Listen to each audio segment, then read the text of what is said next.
messing with my internet. That's crazy that it's not snowing. You know, I feel like the storms we've had the last couple of years have started down there, and then they usually come up here. But yeah, this one is. Really I've noticed that. Like, it used to be Colorado Springs got twice the bad weather that Denver got. Like, we were always, you guys are sunshiny or a little fluffy. Now, probably the last 2-3 years, you guys have gotten all the storms, and we barely get any precipitation here. It's weird. All right, we're live. Sorry that we're a little late, friends. We're having some technical difficulties. It's snowing really hard here, so I think it's messing with internet. But we are live, and we have a special guest, which is so exciting. Brian Yananek with Guaranteed Rate. He's a local lender here in Colorado, and we wanted to bring him on just to chat about, like, what in the fresh heck is happening in the world of real estate right now. It is crazy. January picked up fiercely. I've never seen anything like it. I feel like I just keep saying that. Oh, I've never seen anything like it. And it just keeps getting weirder. But like this weekend, I offered on 5 houses for 5 different clients, and we lost all 5 of them. We were like 75,000 over, and they ended up going above $100,000 above ask, which is the first time I've seen that here. Wow. Especially in January. So January, that's a problem. Like, it's like 2 months early or something.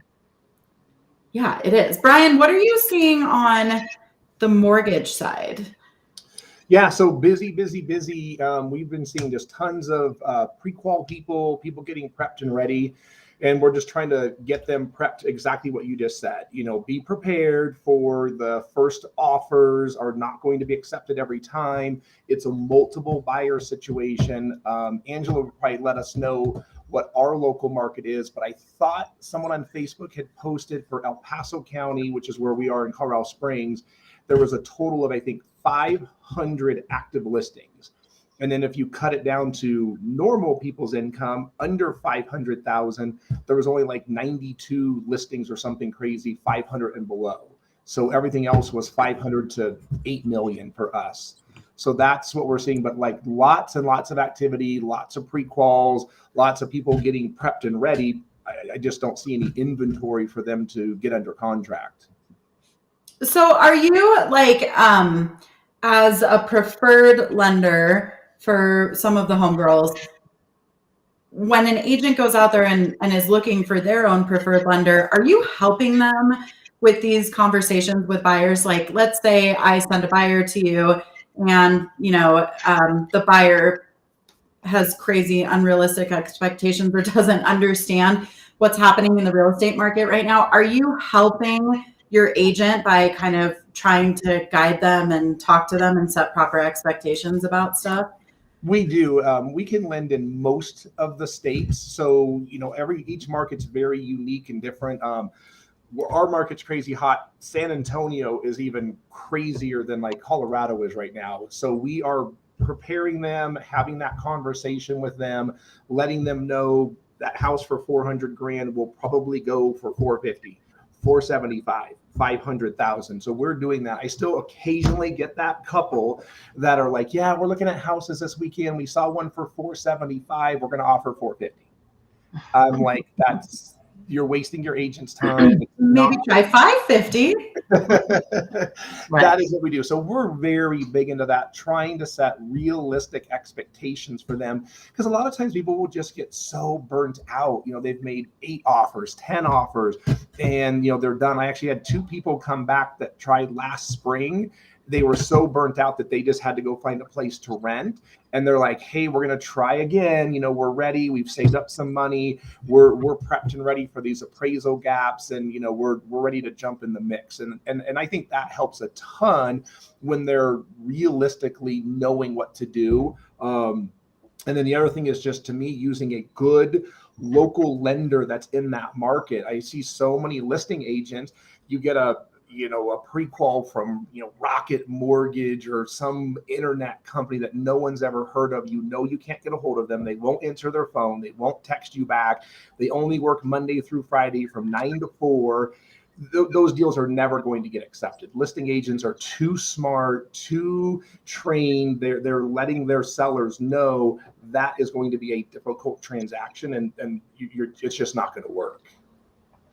So agents, everyone should, reach out. Well, everyone should have a preferred lender, but if you're interviewing preferred lenders or new people for the year, make sure you ask that question. Are they going to help you talk through expectations with your buyers? Because I feel like as much as buyers see it on the news and hear about what's happening, they still don't get it. So I think everyone on your team, your lender, anyone that you're working with, like really needs to be helping continue to set proper expectations for these people. Yeah, and we've noticed that even like on the offers, like if let's say Angela, we've got a buyer, they're getting ready to make an offer.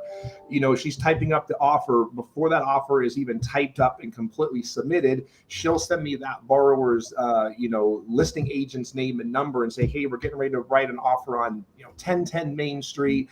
The offer price will be X. This is the buyer. We're calling ahead of time and saying, this offer is coming to you. It's with this agent. We're the lender. This is what we're going to do during the transaction. We let you know when it goes to processing, when the appraisal's ordered, when it goes to underwriting, when it's been approved, when the appraisal comes back, when it's been cleared to close, when docs have been sent to title, when the final CD is balanced, and final numbers. They love that. Like they don't get very many lenders that call them ahead of time. They're like, oh, I'm usually calling the lenders to see what kind of transaction. I've gotten that great feedback, like, holy smokes, like you called me before I could even call you. I already have a good feeling this is going to be a very good transaction. And it kind of puts you to the top of that pile, because we've won deals where we weren't the highest offer. The other person was using out-of-state internet lender. They never got a hold of them for the pre-qual talk. We called, we talked, we communicated, and we've won it based on the fact that we were local and very, very responsive, and we reached out ahead of time. And I use Brian too as my secondary intel capturer with listing agents. I ask Brian to call them because sometimes they'll give my lender more information than they'll give to me. And I'm like, Brian, just figure out what they need to get this transaction done, and he will. I totally agree with that. Like that just happened to me this weekend. I was calling, texting, communicating with the listing agent all day long. And I don't really know where that comes from. Like, I don't know if it's the agent feels like the lender is not a realtor and so it's okay to disclose more. Yeah. But like just this weekend, I was asking her where are we position wise, and she would not answer me whatsoever at all. And then my lender called to just talk to her, and he didn't even have to ask. And she was like, we have 6 offers and they're in 4th position. Right. So like, I don't know why that is, but that's a super solid point.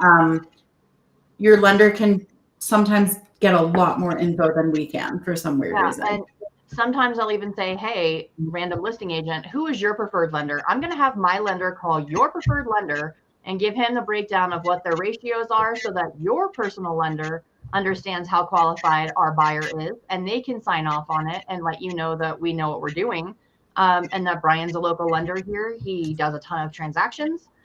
They know who he is, which is helpful. And, I usually am able to not just have my reputation help get transactions done, but also my lender's reputation. That's really smart. And all of my preferred lenders do that. So. And I think that's big too with that market, because a lot of times Angela's like, hey, call this agent. And I'm like, we're their preferred too. So that's been huge, because I get to call that person. We'll just make up a name, Karen. We call Karen and say, hey, Karen, guess what? We got an offer coming in from Angela. This borrower is amazing. And, how are we looking on this one? It's like, you're in 3rd place. If you could come up, this, it's going to put you right into the mix. But they also are going to push really hard for their seller to say, this is my lender. This is a deal coming in, like you are going to be in really, really good hands.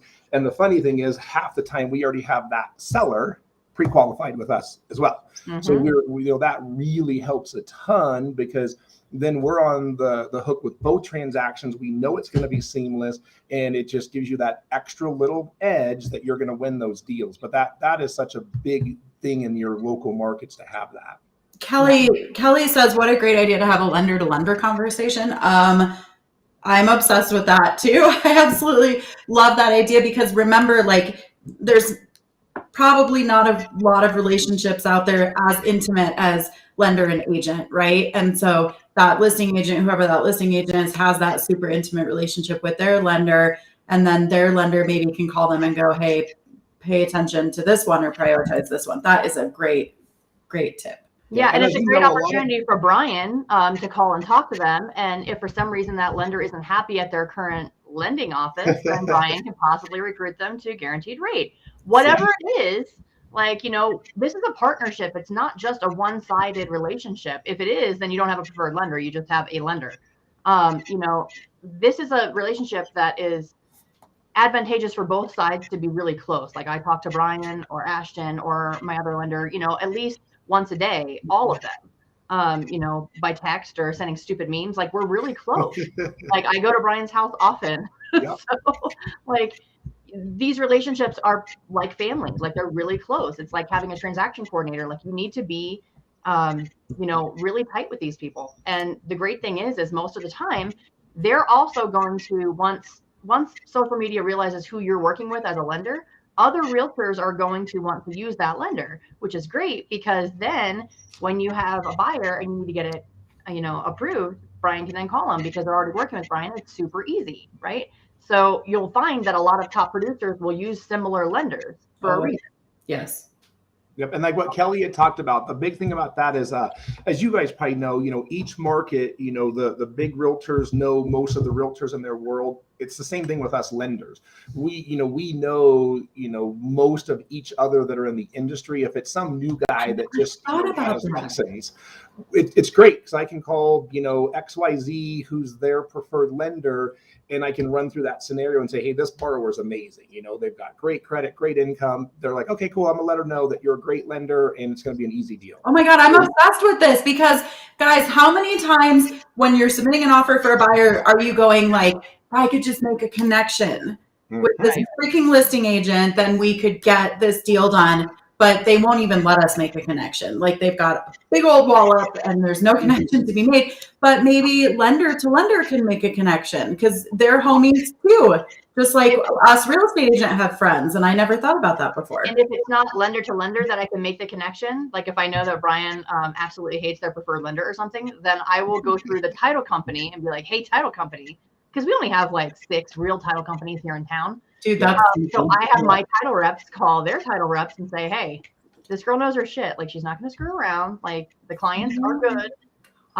So that's a great way to get a little bit of an edge and get as many people on your team as you possibly can. That's like making their whole team your team. Exactly. Yep. In a very super sneaky way. Ends up being your whole team because that's how my title company now gets so many more realtors because I introduce them this way.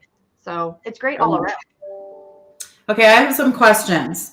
I would love if you would explain for everyone that's listening and watching what an appraisal waiver is, what types of loans, what types of people can get them, why it's advantageous to try to get one, why you should always call your lender before you submit an offer with an appraisal gap to see if you can get one, how they qualify for one, like what the heck is an appraisal waiver and how do we get one? Yeah, so basically in our world, we call it a PIW, property inspection waiver.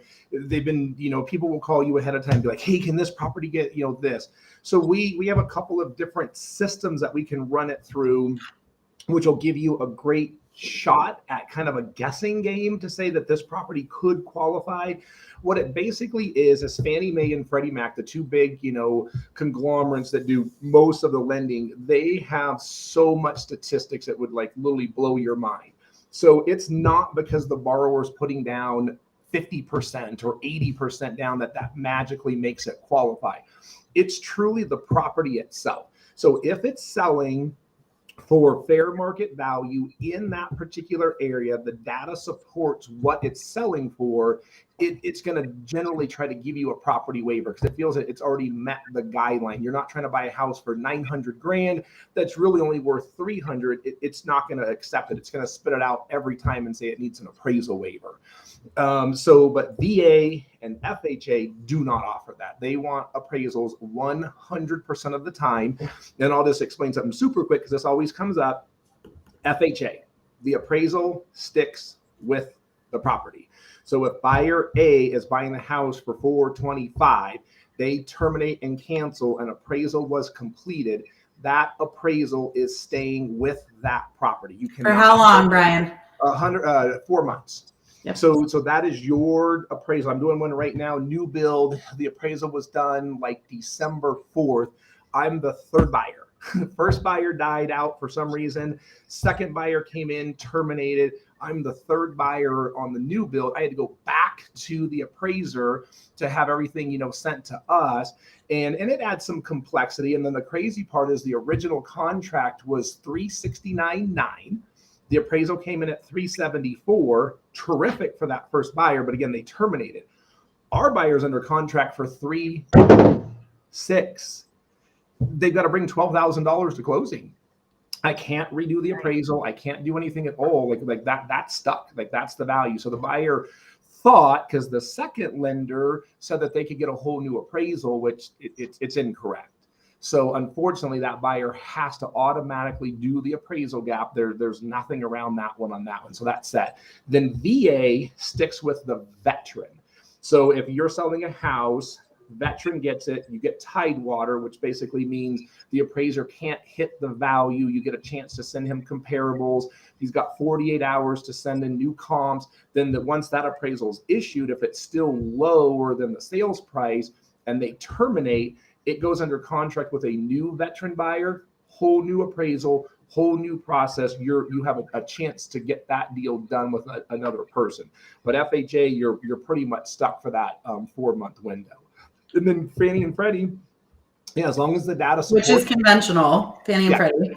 Yeah, and I have one right now that we're doing with an EXP agent on that one where they came, I think, 17,000 over.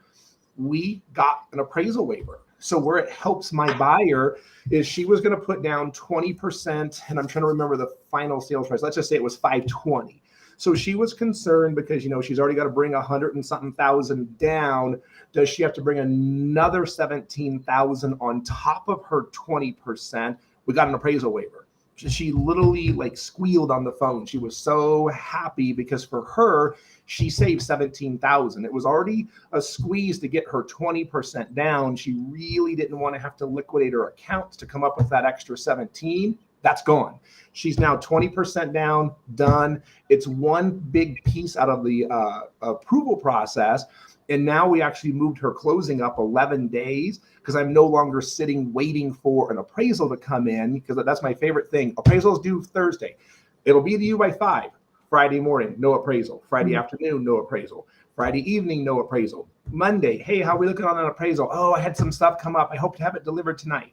Tuesday, no appraisal. Wednesday, and there's nothing you can do. I mean, it's just insanity. And you're like, dude, you said you'd have it to us by Friday. What in the world is going on? Yeah, got busy, had a couple extra orders. No, don't take those orders. Finish the ones you have so everyone's happy, because we see your name, we don't want to have you ever again as an appraiser. But anyway, that's the big pieces of the property inspection waiver is, it can really save you cash to close. The downside is you're locked into that sales price because the system agrees with it. If it would come in 5 or 10 grand low and you could have renegotiated a lower price, that does go out of the window. But at least the house is yours and you can close on it and just move along. So you said 3 super important things that I hope everybody caught. Number 1, an appraisal waiver means there's no appraisal conducted on the property. So that is especially important if you're having to bridge these big, huge appraisal gaps, right? If you're bridging a $50,000 appraisal gap and your lender can get an appraisal waiver, then you don't even have to mess with it. There's no chance that your buyer has to bring that extra 50 grand to the table. So always ask your lender before you offer if you can get an appraisal waiver, because especially with people that are short on cash and might not have the gap to bridge, that can allow you to go out there and make offers with no appraisal clause. And then the other thing that, it's hilarious. There's always chatter amongst real estate agents and 90% of it is always wrong. So I hope everybody heard that. 1, FHA appraisals runs with the house for 4 months. 2, VA appraisal does not run with the house. It runs with the veteran. Carrie. Hi, Carrie. I love you. She's calling from Missouri on the lake. She said, so does the listing agent have to disclose the appraisal? Very interesting. Very interesting. So for sure on FHA, yes, because it runs with the house. So it doesn't matter. FHA, if it goes back in the market from being able to finance with that term, is what you'll usually see. Right. So yeah, then that property goes back on the market, no FHA. With VA, if it's another veteran, yes. With conventional, no. It's not material fact, which is really weird. So it is a material fact if I have an FHA appraisal at 350 and the next buyer is also an FHA buyer, I have to disclose that. If I have a VA appraisal at 350 and the next buyer is also a veteran, I have to disclose that, but not with conventional. What's crazy about conventional is I can't fight the appraisal if it comes in low. I don't get it. Like, I can fight the appraisal all day on a VA. So why are people so pissed off when they get a VA offer? Like, I would rather have a VA than a conventional. If it's not on a waiver, I'd rather have a VA, appraisal done because I can fight it. So yeah, you can fight it though. So we can fight a conventional. It's just highly unlikely to be successful. Never. So if you get a good comparables and they clearly missed something, we can do a little bit of negotiation. We've got an appraiser company here in town that's just absolutely notorious for coming in low. And I always get them for some reason. Why is that? Yeah, we've made sure that you can do a very lengthy process to have them blocked from your AMC. So I've gotten them removed from our panel, so I don't have to deal with them anymore. But they always came in low. Even if you had houses next door that sold identical model, they would pull comps from 12, 15, 18 months ago. And so there's a nice little process with Dora that you can report an appraiser for doing stuff that's not compliant. And I've seen them get fined and, some nice stuff like that. So that was the way that we got them removed, is to show that they, failed their inspections. But you can send in the data. It's just, they just fight you. They're just like, oh yeah, I don't like that house. It wasn't comparable. The door opened to the left and not to the right. I don't think I'm going to change your value. And it's like, are you kidding? But VA has a very wonderful dispute process with Tidewater initially.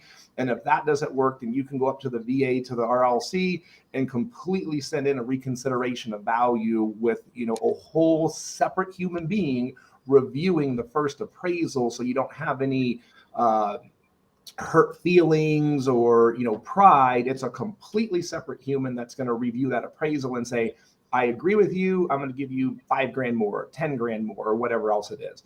So love that process. And I do that a lot on my listing agents where they don't want to take a VA offer. And I'm like, you're kidding. This is the best deal for your seller. It is so good because you have two chances to fight this if it does come in low. If you get a conventional or an FHA, you're almost kind of pretty much stuck with what that person comes back with. And we won quite a few things because they're like, oh, we didn't realize that VA had that. Like, that does sound a lot better. Okay, let's talk about another myth, though, or another misnomer that people are asking all the time but don't know the answer to. Do the VA and FHA mandatory clauses supersede covering an appraisal gap? So I'm trying to think of what we have on our latest deal. So VA has it specifically written into the 26.7 that you have the value that you can make up in the gap. So it was pre-written in there from a long time ago stating that the veteran can pay more than the reasonable value determined by the NOV. So it's very specific on there. So when you order or do the purchase contract, there's a box that asks, does the veteran know the value of the property prior to purchasing the contract? So almost always it's going to be no, unless it's like a VA repo property that already has a VA appraisal on that property. And then of course FHA, if you're buying a house that was already under contract prior. So our contracts in Colorado already have that amendatory clause in the damn contract. So if I'm getting an external, additional document, FHA VA amendatory clause that's sent to me by another agent, I automatically assume their lender's a moron and their underwriting department can't read. So those are not things that I will ever have my client sign. If that's a condition of their lending, I make them sign it at the closing table so that it's no longer in play during the process. Same. Drives me nuts. Okay, I have so many questions. Okay, so everyone wants a conventional offer. Like no one even wants to look at FHA or VA. We could spend 16 hours talking about how shitty that is, but the truth is it just is what it is. They're going to just throw you out. Like, are there things, first of all, tell everybody how much money you have to have down to be able to get into a conventional loan. And are there ways, how hard is it to take an FHA buyer conventional? Like, should every agent be trying to talk to their lender to push every buyer that they have conventional? Okay, so FHA 3.5% down. Conventional does have like a home ready, home possible program, and they have their 97% program. So you can do a conventional loan with 3% down. Typically on the standard one, the PMI is a little bit higher monthly. If you have a buyer that can qualify for home ready or home possible, it has a little bit lower PMI, but it really wants a good, clean credit file. We have a lady right now that we're doing a lower credit score. No matter what we do, we cannot get her approved conventional. I've done 20% down, 25% down. I've tried it on a 20-year, a 15-year, a 25-year, just every way possible. Refer with caution. It does not like her at all. I flip it to FHA, 3.5% down, approve eligible, instantaneously. So there's nothing I can do on that particular loan but go FHA on it. And so for a buyer, for a seller, really the only difference is the FHA is a little pickier on the property. They're going to check your crawl space, check the attic.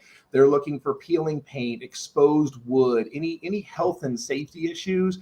A lot of people think that, just go conventional, it'll get pushed through. No, I've had conventional appraisals that have been marked subject to because there were health and safety issues. So you can't just have, torn up drywall, windows missing, broken glass on the property, and you can't just magically go conventional and it'll go to closing.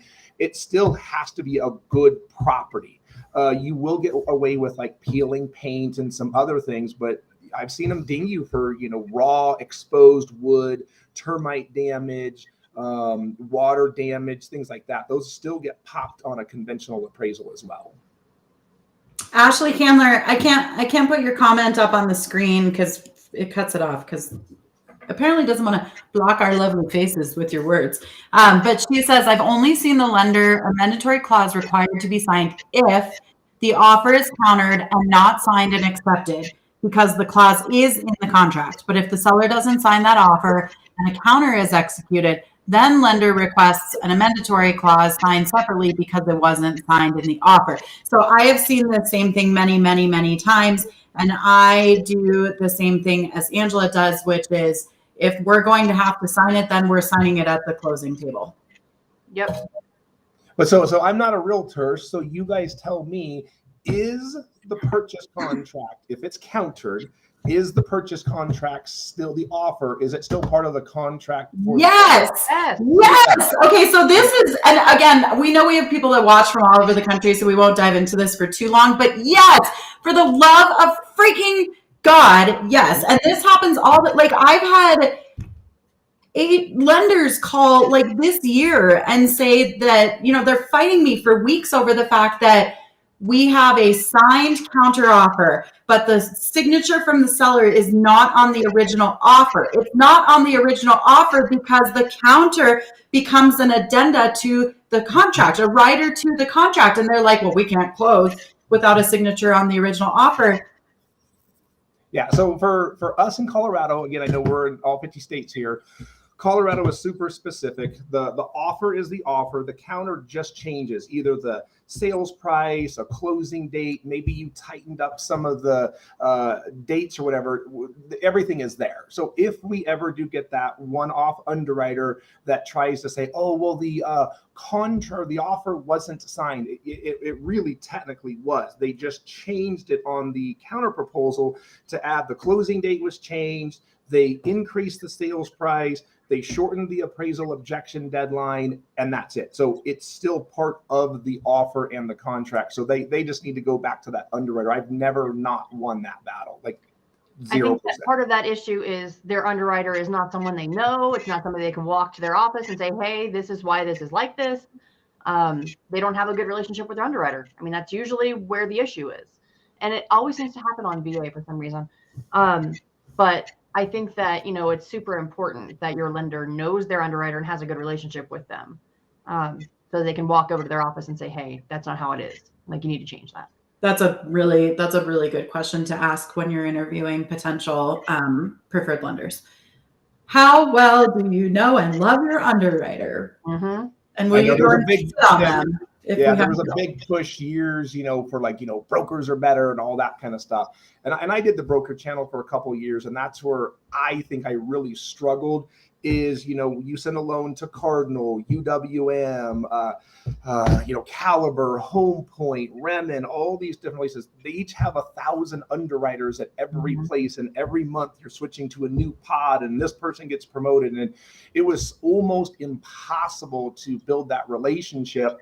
So I got to the point where I was sending, almost all of our loans to UWM. I got on a specific pod, but it took, like I said, 18 months of trial and error to get there. And and then it worked pretty well because I did build that relationship with them. But then, of course, they changed their rules or minds, and all of a sudden that whole pod moved to another section, and I had a whole brand new team again. And it was just back to, oh my gosh, this is so miserable. And and that's why I personally did not like that channel. It does not allow this. Like now where I'm at guaranteed rate, I've got my pod, I have my 3 VA underwriters, and the core, that's it. Like, that's it. I have such a relationship with them. They know our files, they know our borrowers. If they have any questions, they don't go to their underwriting manager, they're coming to me and my processor. And they're like, what are you trying to pull here? And I'm like, oh, I'm using this guideline from this. I'm doing this. This says I can do this. And they're like, oh, wow, that's great. Okay, run.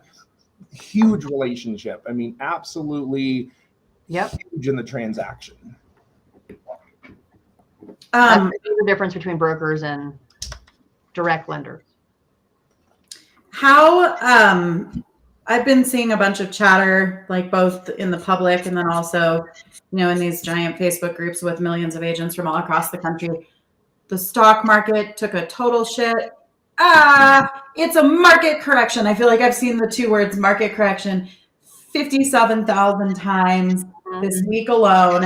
And then always that seems to go, oh, the stock market is correcting. Now the real estate market is going to correct. Can you talk to us about how and if at all the stock market affects the real estate market and interest rates?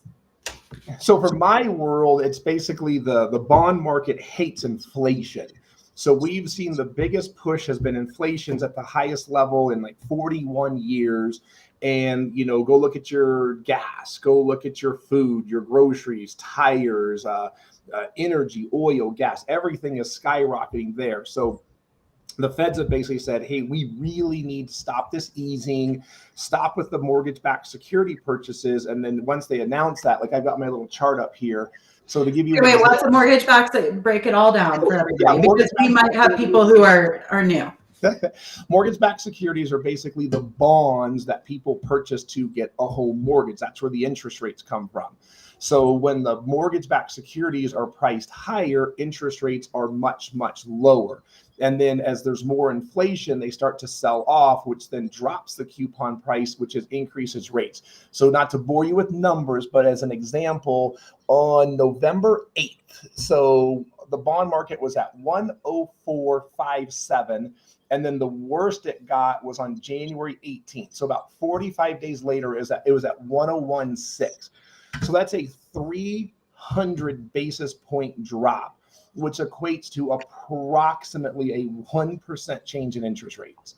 So in November, example, on a VA loan, we were around 2.25 on a 30-year fix. This now changes it to now we're around 3 to 3.25 today. That is a monster change, because my veteran that used to be able to buy a $400,000 home with an $1,800 payment, he's now going to pay $2,000, $2,050. And a lot of these people, they want to keep their payment at BAH.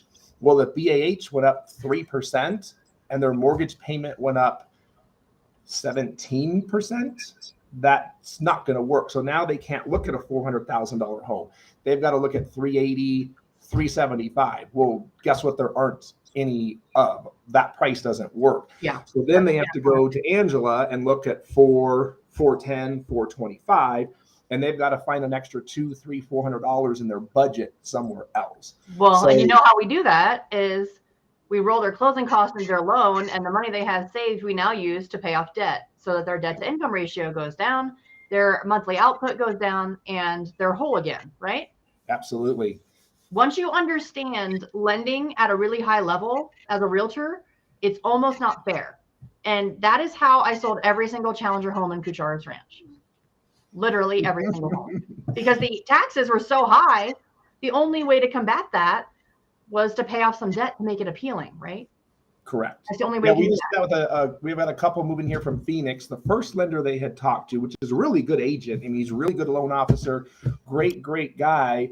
He was just focused on them, buying their home, and then focused on the interest rate alone. Well, they were making like $110,000 on their sale. They were going to put all 110 into their purchase. That saved them about $550 on their monthly payment.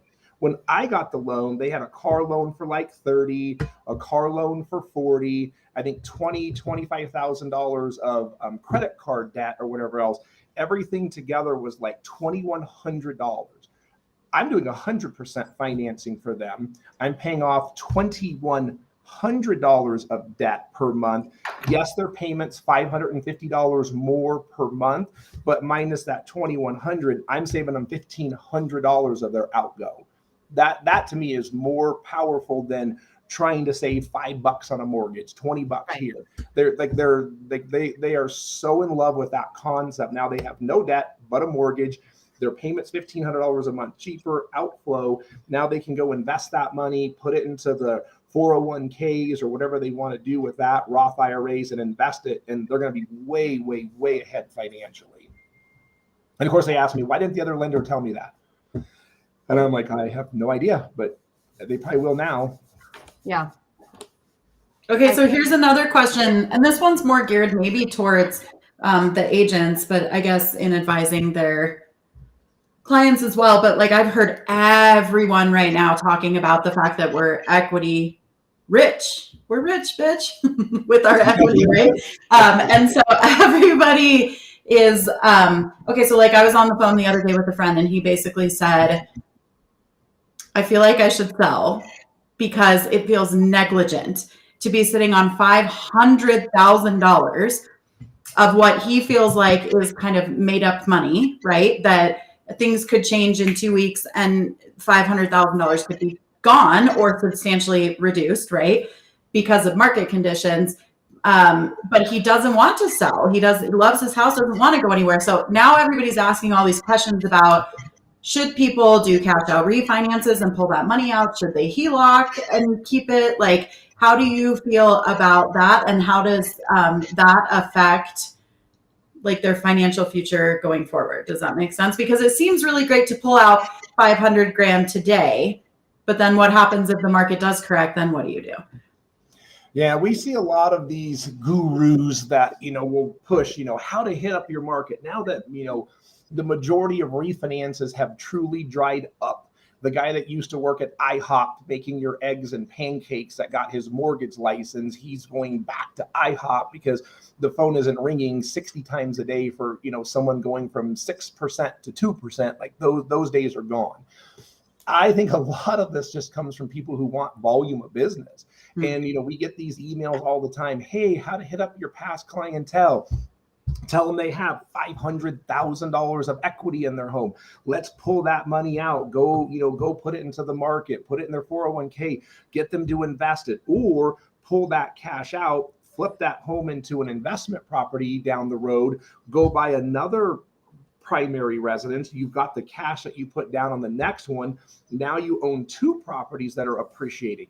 So my world is, yeah, I think if you're between, 20 and 55, 60 years old, you should be accumulating everything in the world for assets. Don't live in that same home for 37 years and just sit there. To me, if you can move every 2 years, buy another primary, keep the prior one, turn it into a rental, move into a new one, primary residence, keep doing that every 2 years. In 10 years, you own 5 rental properties. So I'm a big believer in that. Add your assets, accumulate. Don't pull $500,000 out and go to Vegas and blow it. Truly buy more rentals. And again, the cheaper way to do it is primary residence. I had a guy that did that, pulled 80% out of his primary. He waited about a year, then went and bought his next primary, 5% down. He kept that cash. And then his plan is every 2 years, he's just going to move. And you can do it about every year. So our rule is 12 months. Mm-hmm. So you kind of sign an occupancy statement that says, I plan or have the intent to live here for the next 12 months. The ones that are hard, or you have a guy that refinanced December 28th and he's under contract on a new home January 2nd, those are pretty hard to get pushed through. I'm doing one right now that he basically has that same thing, refinance with an internet lender. They, hit him up, called him out of the blue, said, hey, we can pay off your credit cards, your car payments, all that stuff. He really didn't have any intention of moving. He refinanced it, paid off all of his debt. His agent called him and said, hey, there was a house that came up in your dream neighborhood right by your kid's school. Do you want to look at this? And he's just like, well, gosh, we weren't even thinking about moving, but yeah, let's go look. Fell in love, wants to buy that house. And now we're battling that he closed on a refinance 4 days prior to going under contract on a new home.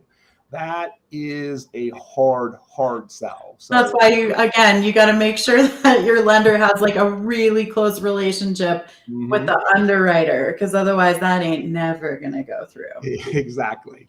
You know what I'm seeing a lot of right now? I am seeing a lot of sellers trying to immediately sell their house after living there for a year and take that equity, and I don't know what they're going to do with it.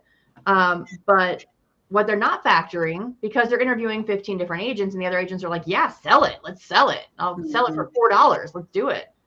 And I'm like, you know what capital gains tax are? Anybody heard of this phenomenon? Might want to call your CPA before you decide to list your house and sell it when you've only lived there for 6 months, because the tax ramifications are going to be massive. As a good agent that actually cares, I'm saying you should hold on to that house and wait as long as you can, and then we'll sell it for top dollar. The market isn't changing any in the next, 6 months. Hang on to it, then sell it, but you need to have a plan in place as to where you're going to go, because you're going to have to buy another house in this market. Guess what? It's a little more expensive now. Yep. Now, I'm not a CPA, but I'll tell you what I can read online on that. From 0 to 12 months, capital gains are based on your effective tax rate. So if you're in the 25, 30, 35, 40% tax bracket, you will pay that on your gain. So if you sell your house for $100,000 in less than a year, you could pay that much in capital gains. Once you get to 12 months and a day and longer, then it goes to long-term capital gains, which are believed from anywhere from 0%, depending on your income, 15%, which is where the majority of people are going to land. It's from like $42,000 to like $450,000 of income. You'll pay 15% capital gains. Then if you're over that, $500,000 mark, it's going to be 20%.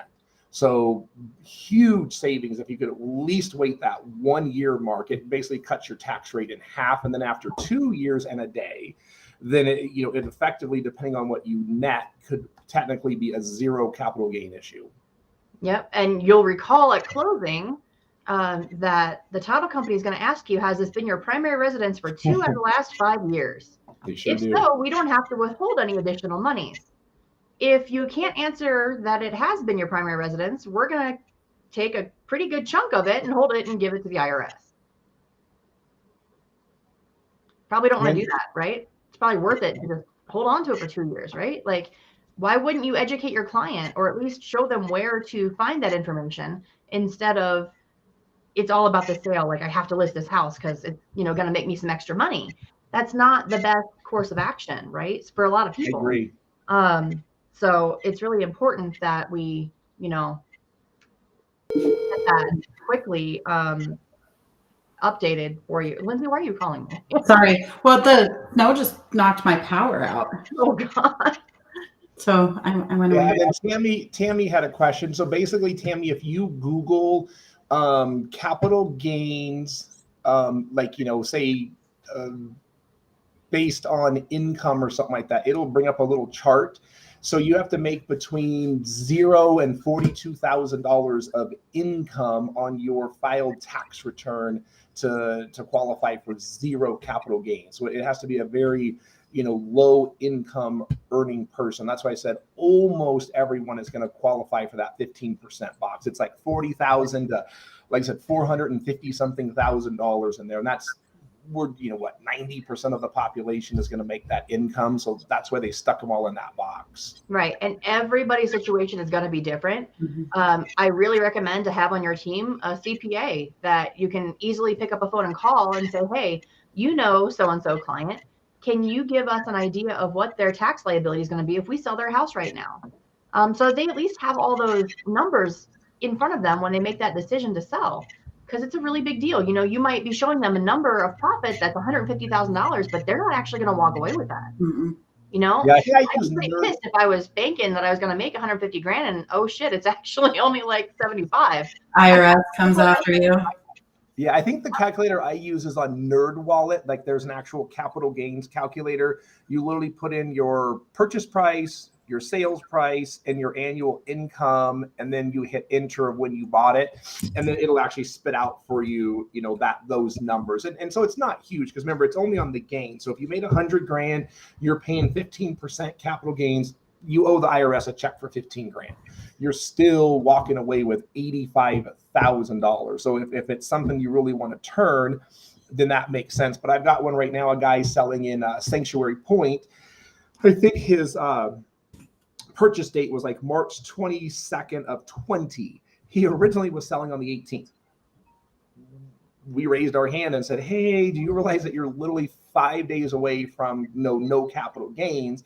And he's just like, oh my gosh, I wasn't even thinking about that. I thought I was at my 2-year mark. Thanks for bringing it up. He went back to the buyers that are buying his home and said, this is going to cost me, $23,000 to close.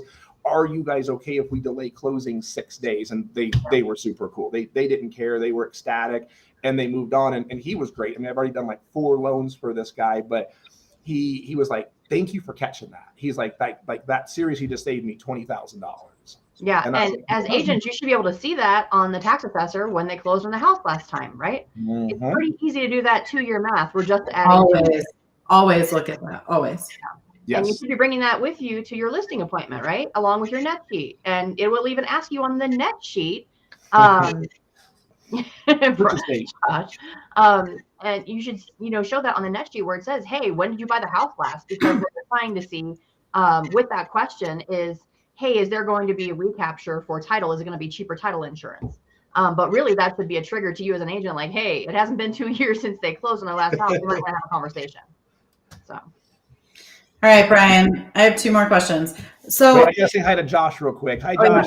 He's a fan. Josh is fangirling on you. Yeah. I know. Okay, so two more things. So I firmly and truly believe that we have recession PTSD. Yeah. Like before the recession, we did not, like Angela and I were both in the business. You were in the business. We didn't walk around all day long going like, ooh, that house sold for $350. It's going to crash. Right. But that's all we talk about now is what is going to cause this perception wise, very fragile house of cards to come crashing down at any second. So in your opinion, what changes the craziness in this market? Like for 20 years, I always used to say, it's like my version of God willing and the creek don't rise. I used to say, barring any major world crisis, we should continue on this path. And then, look what we just went through, and that made it worse. So like, in your opinion, what would have to happen for us to see a crash? And on this show, we talk nonstop about there's a difference between whatever the hell this market is we're in now, a seller's market, a balance market, a buyer's market, and a crash, right? So it's like a huge gap that people don't, like a balancing at this point, I think people would think is a crash. But like, what is going to cause chaos and pandemonium, if anything? Yeah. So when we went through the big market meltdown, whatever, 07 through, let's just call it 12, it was, to me, more that you had so many people buying houses on spec. I think I remember reading some crazy article about a guy in Vegas that was under contract on like 40 Pulte homes, 40, because he could do them for $100. So he literally would write a contract for $100 on all these properties. And then as soon as that property came up, he was able to sell it for 10, 20, 30, 40, $50,000 profit. And you just kept doing that. Well, then all of a sudden there was no more buyers because the market was, crashing because of the true, recession that we were coming into. He just dumped them. He was only out whatever that is, like $40,000. He made that on one house. He just gave Pulte back all this inventory. Me personally, we don't have the inventory. I have so many pre-approved buyers with no houses for them to buy. So the difference between 08 and today is, number one, it's the inventory, and number two, it's the economy. So right now, people are working. Employers are desperate for employees. I mean, I've gone to restaurants, doctors' offices, certain clinics, and they're like, sorry, we're actually closed on Monday and Tuesday now. We don't have staff to even be open today. Sorry, see us Wednesday. And that, I think, is the biggest difference is, as long as the economy is turning, as long as people are employed and they're making money, we're going to see the economy keep booming. There just isn't housing available. I'm doing a couple of deals over in Grand Junction, which is on the western slope of Colorado. And a realtor there sent me his numbers not too long ago. There was I thought it was 100 active listings, and they had 1,100 buyers looking in that market. So that's a 10-to-1. So until at least another 1,000 homes get built or for sale in that market, there can't be a crash, because as soon as a house comes on the market, let's say someone did lose their job or they're going into foreclosure, they're a short sale or even a full sale, there's 1,100 people that could possibly purchase that home. There's not going to be a glut of inventory like there was in 08, 9, 10, 11, and 12 until that inventory started getting eased up. People moved into their parents' houses. Well, they're all wanting out now, right? So they need houses. Families are growing. People that used to be married, having 3 kids, live in one home. They got a divorce. Well, guess what? Husband needs a house. Wife needs a house. So now you've just doubled the, who needs a property. Kids turning 18, 20, 22, finishing college. They're entering that market, and there's not enough people are vacating their homes, at the older age. So that's what I personally see is there is no let up, until maybe the birth rate, inverses itself, where we don't have more people being born than passing, then that would slow it down. But, that's what takes 25, 30 years to apply. For most people, not for Brian, because Brian's got 46 children. Yeah, got a whole. So you think this could continue for? So this is I don't get this. Like, I don't understand it. So gasoline. Sometimes gasoline is more expensive per gallon than other times that gasoline is less expensive per gallon. But the entire world, the entire United States doesn't stop and go, no one is going to buy gasoline, and the entire gasoline market is going to crash because it's 50 cents more a gallon right now. If you drive a vehicle that consumes gasoline, you have to go and spend the extra 50 cents per gallon. I don't get where this comes from in housing. Everybody's like, at the end of this year, we'll crash. Oh, definitely in 2023, we're going to crash. Like, where is this coming from? I mean, yes, every buyer on planet Earth could say, I can't afford it, or I no longer want to purchase a home. But it's not physically like, one of my favorite things to say to people back in the recession, people always used to say, how do you make a living selling real estate? The answer is because even in the worst market in recorded history, people still have to have a place to live. Yes. Housing is a necessity. It's not a want. It's not like buying a boat or designer shoes. People have to have somewhere to live. And even in the worst market in history, when property values tanked, people would get PCS'd in and out of places for the military. Divorces would happen. Children would be born. I mean, people have to live somewhere. So how long do you think this continues?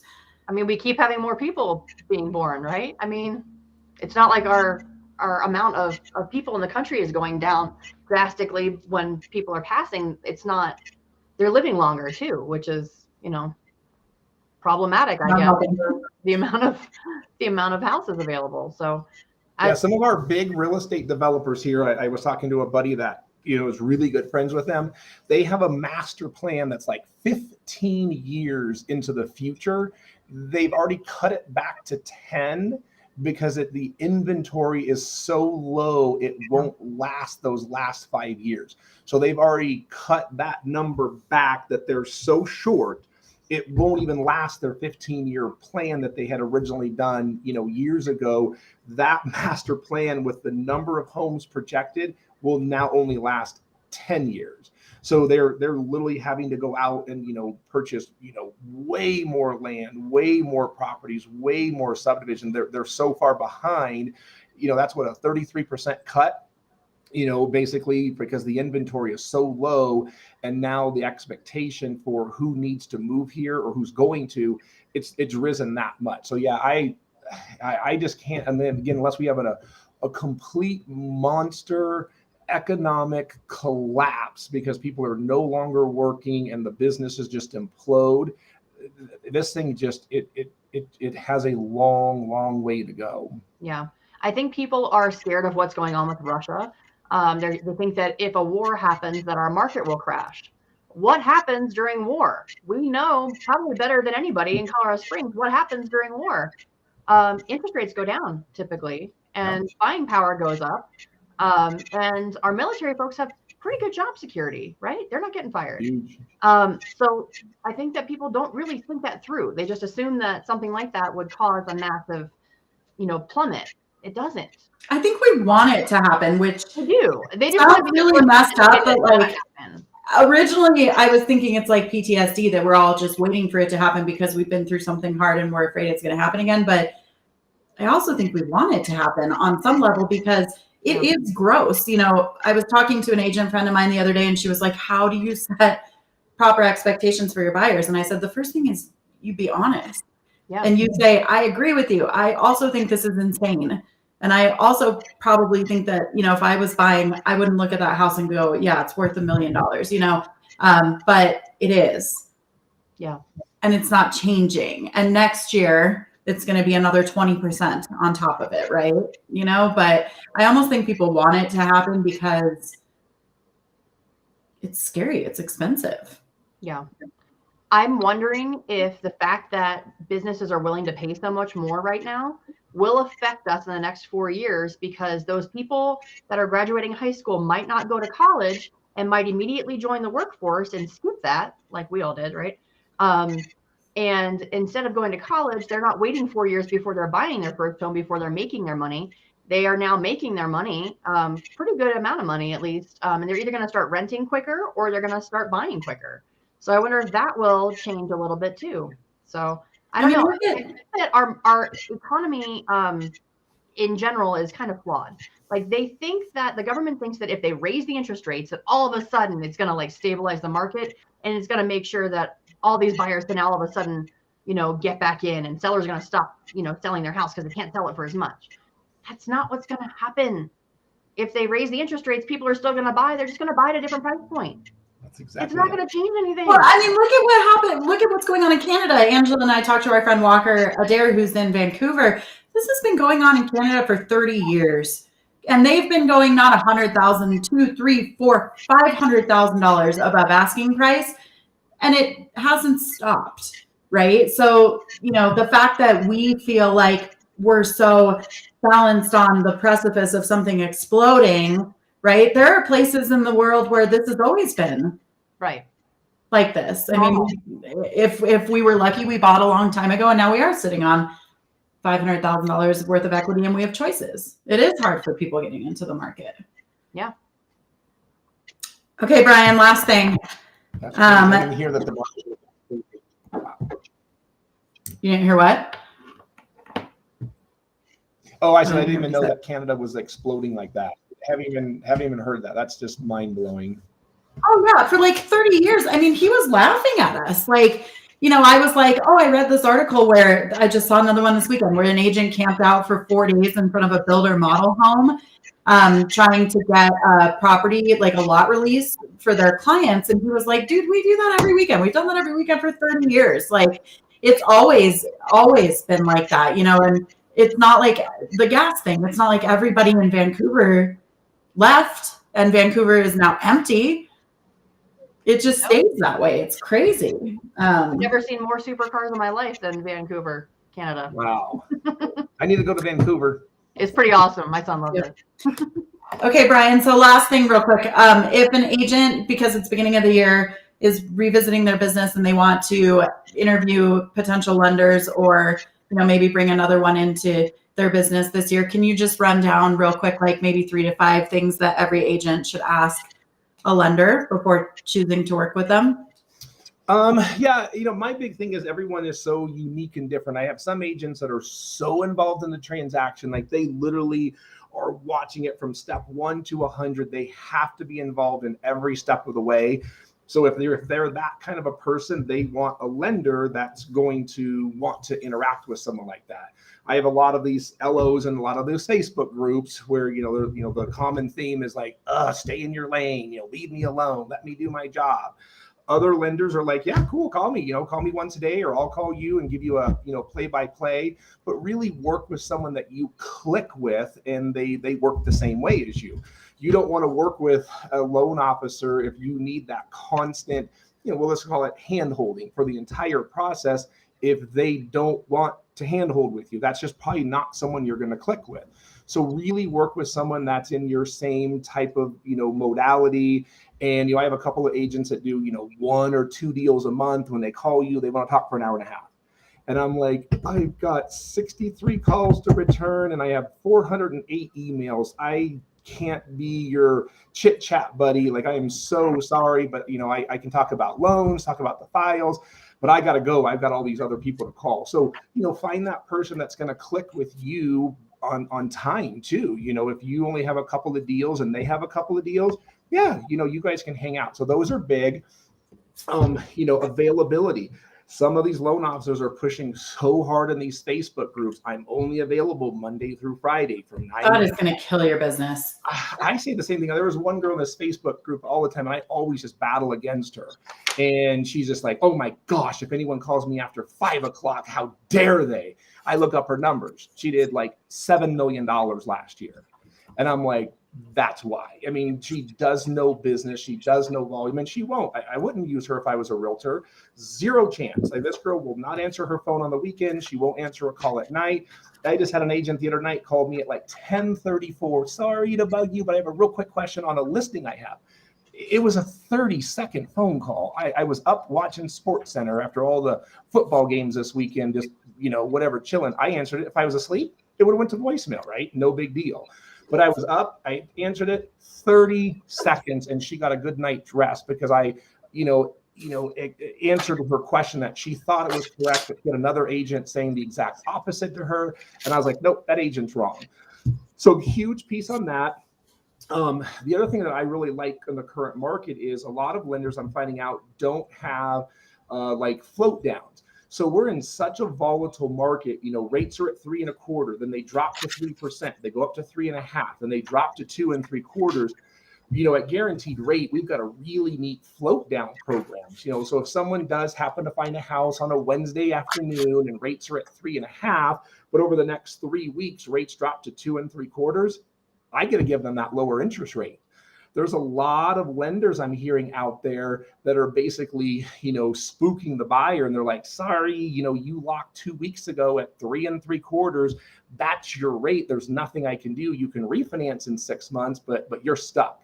So that to me is a huge piece when interviewing lenders is, can they, move with the market times if rates are getting volatile? And then our other big thing is, long-term locks.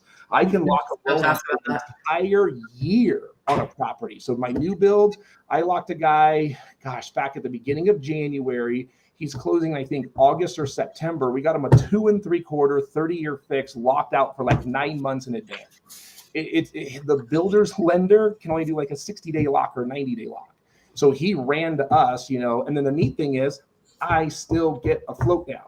So if by the time he comes in to close in August and September, if rates are magically at 2.5 or 2 5/8, he's going to get the lower interest rate. If they're at 4, I'm his best friend in the whole world because we planned ahead 9 months to make sure he was taken care of.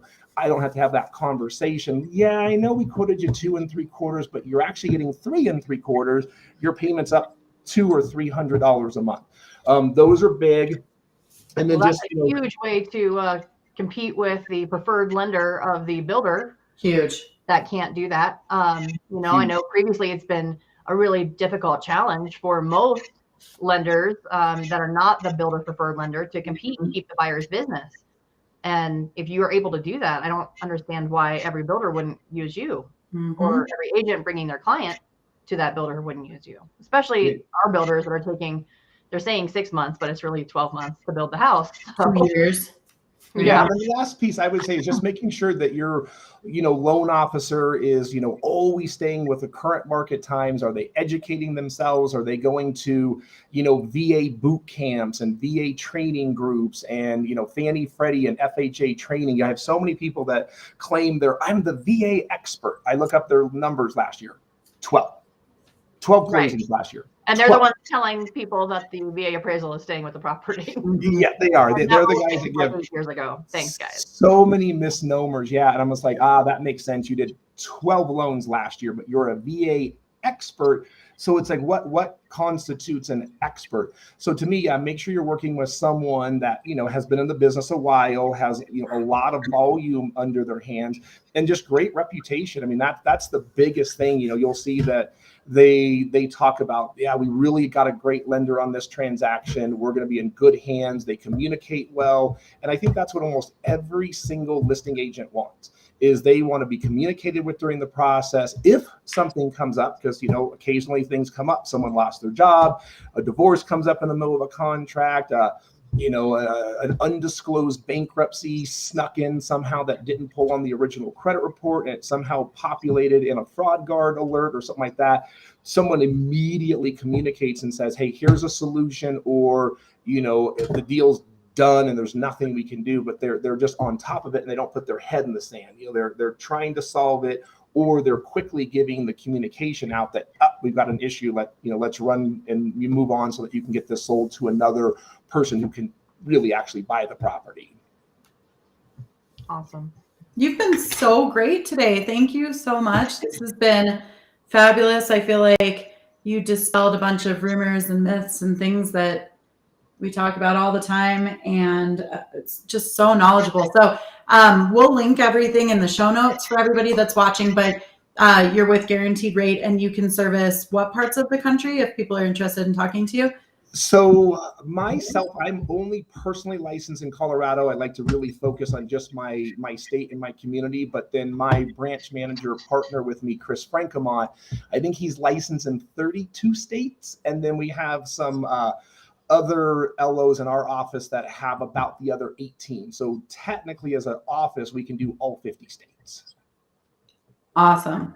That is also, I feel like, with as much as the chessboard is moving around right now with, everybody's leaving here and going here and coming here. And that's another great way, I feel like, to take more hold of agent to agent referrals. Yeah. If you're working with a lender that works in all 50 states and your, seller is going to Iowa, that lender can probably say, well, we have this agent that we work with in Iowa, connect with them. Or, you could ask them for help connecting in other places. Yeah. Or if you're selling your house here and you don't know where to move to because now you're remote and you can go anywhere, you can just walk into your lender's office that does all 50 states and say, hey, what's going on in this state? Who has a state that it's more affordable to live in than here? Where should we be putting our money? And that's really helpful to have that. Yeah, we've had people do that. We had a guy that was supposed to be coming to Carson. He got everything pre-approved, couldn't find a house. And out of the blue, Army said, actually, you're going to be going to Fort Bragg. So I just flipped my loan from my name to Chris's loan. It took, a keystroke of a mouse to do it. Had another client trying to buy a house here in Colorado, just could not find anything to work. And they ended up going to Kansas because there was still more affordable housing there. Same thing, just flipped the loan from my name to Chris's loan. He became the loan officer on that transaction, but our team still works as a one cohesive unit, and we still did their loan. Everything was perfect, and it worked out very well for them. And the agent could have got a referral off of that too. Absolutely. Yeah. So, wow, that was awesome. So next week we're going to talk about how to write as strong of an offer as you possibly can from the perspective of the top listing agents in the country. So it's impossible to figure out how to compete right now. So we're pulling in all the top listing agents, including ourselves, and we're just going to talk about what we want and what we need when we see offers come across, so that everybody can try to build as bulletproof of offers as they can for the year. So, but Brian, your clients under contract, so we can do that. We're going to do whatever we can to help. Absolutely. Yeah, I think this is a big one. How to craft the offer so the listing agent wants to see it, not the way that you like it, right? So we will see you guys next week. Ryan, you were amazing. Thank you so much. Hey, thank you guys so much for having me on the show. I really appreciate it. We would love to have you back someday, and we'll make sure everybody has your contact info. We'll see you guys next week.